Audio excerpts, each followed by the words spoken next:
Dear students, ਹੁਣ ਅਸੀਂ ਆਪਣੀ ਤੀਜੀ ਰਸਾਇਣਕ ਕਿਰਿਆ ਵਿਸਥਾਪਨ ਕਿਰਿਆ ਨੂੰ ਸਮਝਣ ਲਈ ਇੱਕ ਐਕਟੀਵਿਟੀ ਕਰਾਂਗੇ ਤੇ ਇਹ ਐਕਟੀਵਿਟੀ ਹੈ ਆਇਰਨ ਦੀ ਕਾਪਰ ਸਲਫੇਟ ਸੋਲਿਊਸ਼ਨ ਨਾਲ ਕਿਰਿਆ।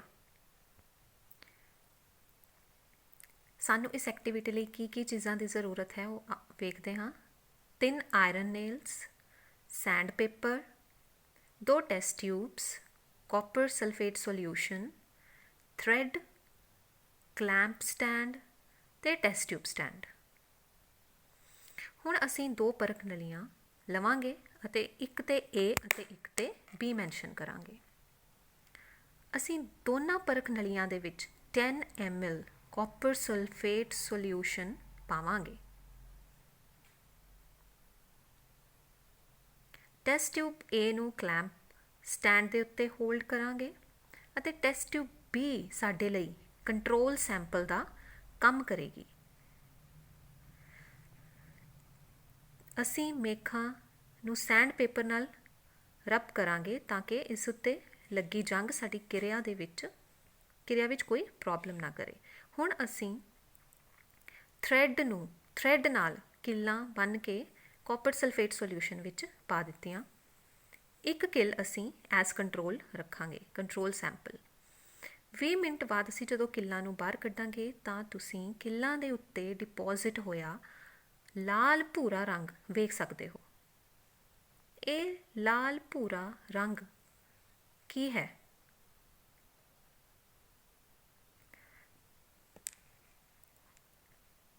ਕੀ ਤੁਸੀਂ ਕਿੱਲਾਂ ਦੇ ਵਿੱਚ ਫਰਕ ਵੇਖ ਸਕਦੇ ਹੋ? ਜਿਸ ਕਿੱਲ ਨੂੰ ਅਸੀਂ ਕਾਪਰ ਸਲਫੇਟ ਸੋਲਿਊਸ਼ਨ ਵਿੱਚ ਪਾਇਆ ਹੈ ਉਸ ਉੱਤੇ ਲਾਲ ਭੂਰੇ ਰੰਗ ਦਾ ਕਾਪਰ ਡਿਪੋਜ਼ਿਟ ਹੋ ਗਿਆ ਤੇ ਸਾਡੀ ਟੈਸਟ ਟਿਊਬ ਦਾ ਨੀਲਾ ਰੰਗ ਹਲਕੇ ਹਰੇ ਰੰਗ ਵਿੱਚ ਪਰਿਵਰਤਿਤ ਹੋ ਗਿਆ। ਜੇ ਅਸੀਂ ਇਹਨੂੰ ਕੰਟਰੋਲ ਸੈਂਪਲ ਨਾਲ ਕੰਪੇਅਰ ਕਰਕੇ ਵੇਖਾਂਗੇ ਤਾਂ ਟੈਸਟ ਟਿਊਬ A ਦਾ ਰੰਗ ਨੀਲੇ ਤੋਂ ਹਰਾ ਹੋ ਗਿਆ। ਪਰ ਇਹ ਕਿਉਂ ਹੋਇਆ? ਕੀ ਰਿਐਕਸ਼ਨ ਵਾਪਰੀ? ਸਮੀਕਰਨ ਵੇਖੋ।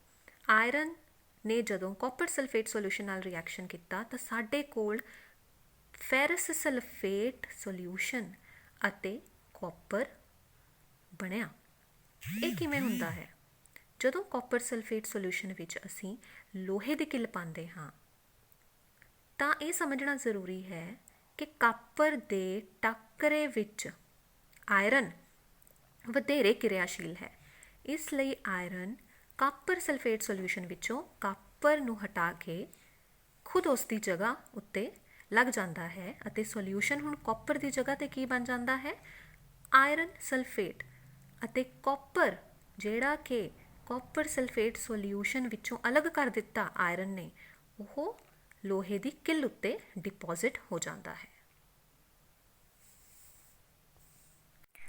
ਐਕਟੀਵਿਟੀ ਵੇਖਣ ਤੋਂ ਬਾਅਦ ਆਓ ਹੁਣ ਵਿਸਥਾਪਨ ਕਿਰਿਆ ਕੀ ਹੈ, ਉਸਦੀ ਡੈਫੀਨੇਸ਼ਨ ਕੀ ਹੈ ਉਹ ਸਮਝਦੇ ਹਾਂ।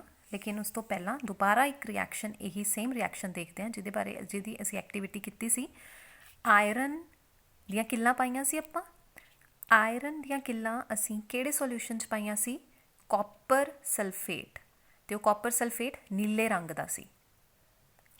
ਅਸੀਂ ਆਇਰਨ ਦੀਆਂ ਕਿੱਲਾਂ ਮੇਖਾਂ ਨੂੰ ਕਾਪਰ ਸਲਫੇਟ ਸੋਲਿਊਸ਼ਨ ਵਿੱਚ ਪਾਇਆ ਅਤੇ ਜਦੋਂ ਇਹਨਾਂ ਵਿੱਚ ਕਿਰਿਆ ਵਾਪਰੀ ਤਾਂ ਸਿੱਟੇ ਵਜੋਂ ਸਾਡੇ ਕੋਲ ਜਿਹੜਾ ਸੋਲਿਊਸ਼ਨ ਬਣਿਆ ਸੀ ਉਹ ਹਰੇ ਰੰਗ ਦਾ ਸੀ। ਅਤੇ ਉਹ ਹਰੇ ਰੰਗ ਦਾ ਜਿਹੜਾ ਸੋਲਿਊਸ਼ਨ ਬਣਿਆ ਉਹ ਕੀ ਸੀ? ਫੈਰਸ ਸਲਫੇਟ ਜਮਾ ਕਾਪਰ। ਇਹ ਕਾਪਰ ਕਿੱਥੇ ਸੀ? ਜਦੋਂ ਅਸੀਂ ਆਇਰਨ ਦੀਆਂ ਮੇਖਾਂ ਨੂੰ ਕਾਪਰ ਸਲਫੇਟ ਵਿੱਚ ਪਾਇਆ ਸੀ ਅਤੇ 20 ਮਿੰਟ ਬਾਅਦ ਅਸੀਂ ਵੇਖਿਆ ਕਿ ਮੇਖਾਂ ਦੇ ਉੱਤੇ ਇੱਕ ਲਾਲ ਭੂਰਾ ਰੰਗ ਡਿਪੋਜ਼ਿਟ ਹੋ ਜਾਂਦਾ ਹੈ। ਲਾਲ ਭੂਰੇ ਰੰਗ ਦਾ ਇੱਕ ਪਦਾਰਥ ਡਿਪੋਜ਼ਿਟ ਹੋ ਜਾਂਦਾ ਹੈ। ਉਹ ਐਕਚੁਅਲੀ ਕੀ ਹੈ? ਕਾਪਰ। ਤਾਂ ਇਹ ਸਮੀਕਰਨ ਦੇ ਵਿੱਚ ਕੀ ਹੋਇਆ? ਆਇਰਨ ਨੇ ਕਾਪਰ ਨੂੰ ਉਸ ਦੀ ਜਗ੍ਹਾ ਤੋਂ ਵਿਸਥਾਪਿਤ ਕਰ ਦਿੱਤਾ ਅਤੇ ਖੁਦ ਕਾਪਰ ਦੀ ਜਗ੍ਹਾ ਉੱਤੇ ਜਾ ਕੇ ਲੱਗ ਗਿਆ। ਅਤੇ ਜਦੋਂ ਆਇਰਨ ਨੇ ਕਾਪਰ ਨੂੰ ਉਸ ਦੀ ਜਗ੍ਹਾ ਤੋਂ ਵਿਸਥਾਪਿਤ ਕੀਤਾ ਅਤੇ ਕਾਪਰ ਅਲੱਗ ਹੋ ਗਿਆ ਅਤੇ ਆਇਰਨ ਖੁਦ ਜਦੋਂ ਕਾਪਰ ਦੀ ਜਗ੍ਹਾ ਉੱਤੇ ਜਾ ਕੇ ਲੱਗ ਜਾਂਦਾ ਹੈ ਤਾਂ ਹੁਣ ਉਹ ਕਾਪਰ ਸਲਫੇਟ ਸੋਲਿਊਸ਼ਨ ਨਹੀਂ, ਉਹ ਆਇਰਨ ਸਲਫੇਟ ਸੋਲਿਊਸ਼ਨ ਬਣ ਜਾਂਦਾ ਹੈ। ਰਾਈਟ। इसनों एक होर मैं सिंपल तरीके नाल तुहानूं समझाना चाहुंदी हाँ। लेट्स अज्यूम एक साडे कोल तत्त A है प्लस B C, ठीक है। जदों विस्थापन क्रिया वापरी तो A वध किरियाशील होने करके B नालों A की जगह के उत्ते जाके B की जगह उत्ते जाके लग जाता है। तो साडे कोल सिट्टे वजों की बनया हुण A C जमा A B की जगह उत्ते लग गया तो B नूं उसकी जगह तो विस्थापित कर दिता तो B अलग हो गया। यही साडी विस्थापन रिएक्शन है आयरन जमा कॉपर सल्फेट। आयरन ने कॉपर नूं उसकी जगह तो इसलिए विस्थापित किया क्योंकि आयरन कॉपर नालों वध किरियाशील है तो सिट्टे वजों फैरस सल्फेट अते कॉपर बनया। चलो हुण इसकी डेफिनेशन वेखदे हां विस्थापन क्रिया की। जदों कोई एक तत्त दूसरे तत्त नूं उसदे यौगिक विचों विस्थापित करता है उस रसायनिक क्रिया नूं विस्थापन क्रिया आखदे हन। जदों कोई एक तत्त दूजे तत्त नूं उसदे यौगिक विचों, हुण देखो इसनूं असीं यौगिक क्यों कहा है कापर सल्फेट नूं, क्योंकि यह दो तत्तां नाल मिल के बनया है कॉपर सल्फर ऑक्सीजन तीन एक्चुअली। तो जदों दो जां उस तो वध तत्त आपस विच मिल के एक बंधन बनाउंदे हैं तो एक यौगिक पैदा हुंदा है कापर सल्फेट। लेकिन आयरन तो इत्थे इकल्ला ही है, ये यौगिक की फॉर्म विच नहीं है। इसलिए असीं कह रहे हैं कि जदों एक तत्त दूजे तत्त नूं, हुण इस यौगिक विचों किहड़े तत्त नूं अलग करिया गया कापर नूं। सो जदों एक तत्त दूजे तत्त नूं उसदे यौगिक विचों विस्थापित करता है तो उस क्रिया नूं असीं विस्थापन क्रिया आखदे हाँ। विस्थापन क्रिया की असीं एक होर उदाहरण वेखदे हां। जिंक जमा कापर सल्फेट। जदों असीं जिंक तत्त नूं कापर सल्फेट सोल्यूशन विच पाउंदे हां तो सिट्टे वजों की रिएक्शन वापरदी है, साडे कोल बनदा है जिंक सल्फेट जमा कॉपर। तो इहदा मतलब की होया कि हुण किहड़े तत्त ने किहड़े तत्त नूं विस्थापित करिया असीं वेख सकदे हां। जिंक ने कापर नूं उसदे सोल्यूशन कापर सल्फेट सोल्यूशन तो विस्थापित करता तो खुद उसकी जगह ते जाके लग गया तो साडे कोल जिंक सल्फेट ते कापर बनया। तीजी एग्जाम्पल देखो लैड जमा कापर क्लोराइड। हुण असीं लैड नूं जदों कॉपर क्लोराइड सोल्यूशन विच पाया तो सिट्टे वजों साडे कोल लैड क्लोराइड ते कॉपर बनया। हुण इस विच लैड ने कॉपर नूं उसकी जगह तो विस्थापित करता। इस तो की सिट्टा तो सानू की समझ आता है, जिंक ने आयरन ने भी कापर नूं उसकी जगह तो विस्थापित करया, जिंक ने भी कॉपर नूं उसकी जगह तो विस्थापित करया, लैड ने भी कॉपर नूं उसकी जगह तो विस्थापित करया। इसका मतलब आयरन जिंक ते लैड कापर दे टाकरे वजों उन्हां नालों ज़्यादा किरियाशील हन। आयरन जिंक अते लैड कापर नालों ज़्यादा किरियाशील हन, इसलिए ये तिन्नां तत्तां ने कापर सल्फेट सोल्यूशन विचों कापर नूं विस्थापित कर दिता। आओ स्टूडेंट्स हुण असीं चौथी रिएक्शन डबल डिसप्लेसमेंट यानी कि दोहरा विस्थापन क्रिया नूं समझण लई एक एक्टिविटी करते हैं। सानू की चीज़ां की जरूरत है इस एक्टिविटी लई। सानू दो सोल्यूशनस चाहिए ने, असीं उन्हां लई दो टैस्ट ट्यूब्स लवांगे। पहला सोल्यूशन सानू चाहिए सोडियम सल्फेट अते बेरियम क्लोराइड। प्रोसीजर की है, असीं एक टैस्ट ट्यूब दे विच थोड़ा जिहा सोडियम सल्फेट सोल्यूशन पावांगे ते उसे सोल्यूशन विच हौली हौली करके असीं बेरियम क्लोराइड सोल्यूशन ऐड करांगे। जदों असीं barium chloride solution sodium sulphate solution विच पावांगे तो साडे कोल एक रिएक्शन ਹੋਏਗੀ ਜਿਸ ਵਿੱਚ ਸਿੱਟੇ ਵਜੋਂ ਪ੍ਰੈਸੀਪੀਟੇਟ ਫਾਰਮ ਹੋਏਗਾ। ਤੁਸੀਂ ਟੈਸਟ ਟਿਊਬ 'ਚ ਵੇਖ ਸਕਦੇ ਹੋ ਵਾਈਟ ਕਲਰ ਦਾ ਜਿਹੜਾ ਸਬਸਟੈਂਸ ਫਾਰਮ ਹੋ ਰਿਹਾ ਹੈ, ਇਹਨੂੰ ਆਪਾਂ ਪ੍ਰੈਸੀਪੀਟੇਟ ਯਾਨੀ ਕਿ ਅਵਖੇਪ ਦਾ ਨਾਮ ਦਿੰਦੇ ਹਾਂ। ਇਹ ਅਵਖੇਪ ਜਾਂ ਚਿੱਟੇ ਰੰਗ ਦਾ ਪਦਾਰਥ ਜਿਹੜਾ ਪੈਦਾ ਹੋਇਆ ਹੈ, ਇਹ ਕੀ ਹੈ? ਬੇਰੀਅਮ ਸਲਫੇਟ। ਹੁਣ ਸਾਨੂੰ ਜੋ ਇਸ ਟੈਸਟ ਟਿਊਬ ਦੇ ਵਿੱਚ ਦਿਖ ਰਿਹਾ ਹੈ ਉਹ ਸਾਡੇ ਕੋਲ ਵਾਈਟ ਪ੍ਰੈਸੀਪੀਟੇਟ ਹੈ, ਬੇਰੀਅਮ ਸਲਫੇਟ। ਉਸ ਉੱਤੇ ਇਕੱਠਾ ਹੋਇਆ ਸੋਡੀਅਮ ਕਲੋਰਾਈਡ ਅਸੀਂ ਅਲੱਗ ਕਰ ਲਿਆ। ਸੋ ਸਟੂਡੈਂਟਸ, ਹੁਣੇ ਅਸੀਂ ਕਿਰਿਆ ਵੇਖੀ ਜਿਹੜੀ ਦੋਹਰਾ ਵਿਸਥਾਪਨ ਨੂੰ ਦਰਸਾਉਂਦੀ ਸੀ। ਆਓ ਅਸੀਂ ਸਮੀਕਰਨ ਵੇਖਦੇ ਹਾਂ। ਸੋਡੀਅਮ ਸਲਫੇਟ ਜਮਾ ਬੇਰੀਅਮ ਕਲੋਰਾਈਡ। ਅਸੀਂ ਸੋਡੀਅਮ ਸਲਫੇਟ ਲਿਆ ਸੀ ਇੱਕ ਟੈਸਟ ਟਿਊਬ ਦੇ ਵਿੱਚ, ਤੇ ਦੂਜੇ ਟੈਸਟ ਟਿਊਬ ਵਿੱਚ ਅਸੀਂ ਕੀ ਲਿਆ ਸੀ? ਬੇਰੀਅਮ ਕਲੋਰਾਈਡ। ਜਦੋਂ ਇਹ ਦੋਨਾਂ ਨੇ ਆਪਸ ਵਿੱਚ ਰਿਐਕਟ ਕੀਤਾ ਤਾਂ ਸਾਡੇ ਕੋਲ ਸਿੱਟੇ ਵਜੋਂ ਕਿਹੜੇ ਉਤਪਾਦ ਪੈਦਾ ਹੋਏ? ਬੇਰੀਅਮ ਸਲਫੇਟ ਅਤੇ ਸੋਡੀਅਮ ਕਲੋਰਾਈਡ।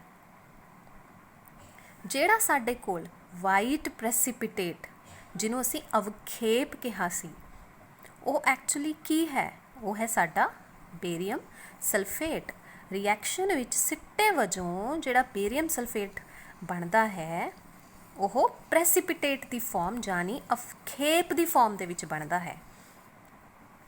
ਤੇ ਦੂਜਾ ਸਾਡੇ ਕੋਲ ਕੀ ਬਣਿਆ? Sodium chloride. ਯਾਦ ਰੱਖਣ ਯੋਗ ਚੀਜ਼ ਹੈ ਕਿ ਜਿਹੜਾ ਬੇਰੀਅਮ ਸਲਫੇਟ ਹੈ ਉਹ ਚਿੱਟੇ ਰੰਗ ਦਾ ਪਦਾਰਥ ਹੈ ਜਿਹਨੂੰ ਅਸੀਂ ਅਵਖੇਪ ਕਹਿੰਦੇ ਹਾਂ, ਤੇ ਉਹ ਪਾਣੀ ਵਿੱਚ ਅਣਘੁੱਲ ਹੈ, ਉਹ ਪਾਣੀ ਵਿੱਚ ਨਹੀਂ ਘੁੱਲਦਾ। ਜਦਕਿ ਜਿਹੜਾ ਸਾਡਾ ਸੋਡੀਅਮ ਕਲੋਰਾਈਡ ਹੈ ਉਹ ਘੋਲ ਵਿੱਚ ਹੀ ਰਹਿੰਦਾ ਹੈ। ਆਓ ਇਸ ਕਿਰਿਆ ਦੀ ਦੋਹਰਾ ਵਿਸਥਾਪਨ ਕਿਰਿਆ ਦੀ ਡੈਫੀਨੇਸ਼ਨ ਵੇਖਦੇ ਹਾਂ। ਜਦੋਂ ਦੋ ਵੱਖ-ਵੱਖ ਪਰਮਾਣੂ ਜਾਂ ਪਰਮਾਣੂਆਂ ਦੇ ਸਮੂਹ ਦਾ ਆਪਸ ਵਿੱਚ ਆਦਾਨ ਪ੍ਰਦਾਨ ਹੁੰਦਾ ਹੈ, ਅਜਿਹੀ ਰਸਾਇਣਿਕ ਕਿਰਿਆ ਨੂੰ ਦੋਹਰਾ ਵਿਸਥਾਪਨ ਕਿਰਿਆ ਕਹਿੰਦੇ ਹਨ। ਅਸੀਂ ਇਹਦੀ ਇੱਕ ਹੋਰ ਡੈਫੀਨੇਸ਼ਨ ਦੇਖਦੇ ਹਾਂ।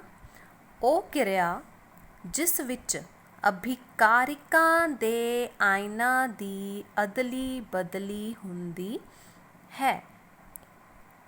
ਉਹ ਕਿਰਿਆ ਜਿਸ ਵਿੱਚ ਅਭਿਕਾਰਕਾਂ ਦੇ ਆਇਨਾਂ ਦੀ ਅਦਲੀ ਬਦਲੀ ਹੁੰਦੀ ਹੈ। ਜੇਕਰ ਤੁਸੀਂ ਇਹ ਰਿਐਕਸ਼ਨ ਧਿਆਨ ਨਾਲ ਵੇਖੋਗੇ ਤਾਂ ਇਹ ਡੈਫੀਨੇਸ਼ਨ ਯਾਦ ਕਰਨੀ ਬੜੀ ਈਜ਼ੀ ਹੈ। ਸਾਡੇ ਕੋਲ ਕੀ ਸੀ? ਇਹਦੇ ਵਿੱਚ ਸਾਡੇ ਕੋਲ ਕਿਹੜੇ ਦੋ ਆਇਨ ਨੇ? ਸੋਡੀਅਮ ਤੇ ਸਲਫੇਟ ਆਇਨ। ਇਹਦੇ ਵਿੱਚ ਸਾਡੇ ਕੋਲ ਕਿਹੜੇ ਦੋ ਆਇਨ ਨੇ? ਬੇਰੀਅਮ ਤੇ ਕਲੋਰਾਈਡ ਆਇਨ। ਇਸ ਨੂੰ ਥੋੜ੍ਹਾ ਜਿਹਾ ਹੋਰ ਈਜ਼ੀ ਤਰੀਕੇ ਨਾਲ ਮੈਂ ਤੁਹਾਨੂੰ ਸਮਝਾਉਂਦੀ ਹਾਂ। ਲੈਟ ਅਸ ਅਸਿਊਮ ਕਿ ਇਹ ਯੌਗਿਕ ਹੈ ਜਿਹੜਾ ਸਾਡਾ ਇਹ AB ਹੈ। ਤਾਂ ਇਹ ਯੌਗਿਕ ਦੇ ਵਿੱਚ ਸਾਡੇ ਕੋਲ ਕਿਹੜੇ ਦੋ ਆਇਨ ਨੇ? A ਅਤੇ B। A ਕੀ ਰਿਪਰੈਜ਼ੈਂਟ ਕਰਦਾ ਹੈ? ਸੋਡੀਅਮ ਨੂੰ, ਤੇ B ਸਲਫੇਟ ਨੂੰ। ਠੀਕ ਹੈ ਜੀ। ਤੇ ਜਿਹੜਾ ਸਾਡੇ ਕੋਲ ਦੂਜਾ ਯੌਗਿਕ ਜਾਂ ਦੂਜਾ ਸੋਲਿਊਸ਼ਨ ਹੈ ਉਹਨੂੰ ਅਸੀਂ ਅਸਿਊਮ ਕਰਦੇ ਹਾਂ CD, ਰਾਈਟ। ਤਾਂ C ਇੱਥੇ ਕੀ ਹੈ? ਬੇਰੀਅਮ, ਤੇ D ਕੀ ਹੈ? ਕਲੋਰਾਈਡ। ਜਦੋਂ ਦੋਹਰਾ ਵਿਸਥਾਪਨ ਕਿਰਿਆ ਆਪਸ ਵਿੱਚ ਹੁੰਦੀ ਹੈ ਤਾਂ ਅਭਿਕਾਰਕਾਂ ਦੇ ਆਇਨਾਂ ਦੀ ਅਦਲੀ ਬਦਲੀ ਹੋ ਜਾਂਦੀ ਹੈ। ਇਹ ਸਾਡੇ ਕੋਲ ਪਤਾ ਵੀ ਸਾਡੇ ਕੋਲ ਰਿਐਕਸ਼ਨ ਤੋਂ ਪਹਿਲਾਂ ਜਿਹੜੇ ਪਦਾਰਥ ਹੁੰਦੇ ਆ ਜਾਂ ਜਿਹੜੇ ਕੈਮੀਕਲਸ ਜਾਂ ਜਿਹੜੇ ਸੋਲਿਊਸ਼ਨਸ ਹੁੰਦੇ ਆ ਉਹਨਾਂ ਨੂੰ ਅਸੀਂ ਅਭਿਕਾਰਕ ਕਹਿੰਦੇ ਹਾਂ, ਤੇ ਸਿੱਟੇ ਵਜੋਂ ਜੋ ਚੀਜ਼ ਬਣਦੀ ਹੈ ਉਹ ਕੀ ਹੈ? ਉਤਪਾਦ। ਤਾਂ ਅਭਿਕਾਰਕ, ਇਹ ਅਭਿਕਾਰਕ ਹੋ ਗਿਆ ਸਾਡੇ ਕੋਲ, ਤੇ ਇੱਕ ਇਹ ਅਭਿਕਾਰਕ ਹੈ। ਤੇ ਇਹ ਅਭਿਕਾਰਕ ਦੇ ਕਿਹੜੇ ਕਿਹੜੇ ਆਇਨਸ ਨੇ? AB ਸੋਡੀਅਮ ਤੇ ਸਲਫੇਟ, CD ਬੇਰੀਅਮ ਅਤੇ ਕਲੋਰਾਈਡ। ਆਇਨਾਂ ਦੇ ਅਭਿਕਾਰਕਾਂ ਦੇ ਆਇਨਾਂ ਦੀ ਅਦਲੀ ਬਦਲੀ। ਹੁਣ ਇਹ ਅਦਲਾ ਬਦਲੀ ਕਿਵੇਂ ਹੋ ਗਈ? ਸਾਡੇ ਕੋਲ ਸਿੱਟੇ ਵਜੋਂ ਕੀ ਬਣ ਗਿਆ ਜੀ? CB ਜਮਾ AD, ਰਾਈਟ। B ਇਹਦੀ ਥਾਂ ਤੇ ਚਲਾ ਗਿਆ D ਦੀ ਥਾਂ ਤੇ, ਤੇ ਜਿਹੜਾ D ਹੈ ਉਹ B ਦੀ ਥਾਂ ਤੇ ਚਲਾ ਗਿਆ। ਹੋ ਗਈ ਅਭਿਕਾਰਕਾਂ ਦੀ ਅਦਲੀ ਬਦਲੀ। ਇਹਨੂੰ ਅਸੀਂ ਕਿਹੜੀ ਕਿਰਿਆ ਆਖਦੇ ਹਾਂ? ਦੋਹਰਾ ਵਿਸਥਾਪਨ। ਤੇ ਇਸ ਵਿੱਚ ਇੱਕ ਹੋਰ ਚੀਜ਼ ਯਾਦ ਰੱਖਣ ਵਾਲੀ ਹੈ, ਉਹ ਹੈ ਅਵਖੇਪਨ ਕਿਰਿਆ। ਅਵਖੇਪਨ ਕਿਰਿਆ ਕੀ ਹੈ? ਉਹ ਕਿਰਿਆ ਜਿਸ ਵਿੱਚ ਅਵਖੇਪ ਪੈਦਾ ਹੁੰਦਾ ਹੈ। ਉਹ ਕਿਰਿਆ ਜਿਸ ਵਿੱਚ ਅਵਖੇਪ ਪੈਦਾ ਹੁੰਦਾ ਹੈ। ਉਦਾਹਰਣ ਵਜੋਂ ਤੁਸੀਂ ਇਸ ਕਿਰਿਆ ਦਾ ਨਾਮ ਦੱਸ ਸਕਦੇ ਹੋ? ਸੋਡੀਅਮ ਸਲਫੇਟ ਤੇ ਬੇਰੀਅਮ ਕਲੋਰਾਈਡ ਜਦੋਂ ਆਪਸ ਵਿੱਚ ਰਿਐਕਟ ਕਰਦੇ ਹਨ ਤਾਂ ਸਾਡੇ ਕੋਲ ਬੇਰੀਅਮ ਸਲਫੇਟ ਅਤੇ ਸੋਡੀਅਮ ਕਲੋਰਾਈਡ ਬਣਦਾ ਹੈ। ਬੇਰੀਅਮ ਸਲਫੇਟ ਇੱਕ ਅਵਖੇਪ ਹੈ ਤੇ ਇਹ ਕਿਰਿਆ ਇੱਕ ਅਵਖੇਪਨ ਕਿਰਿਆ ਵੀ ਹੈ।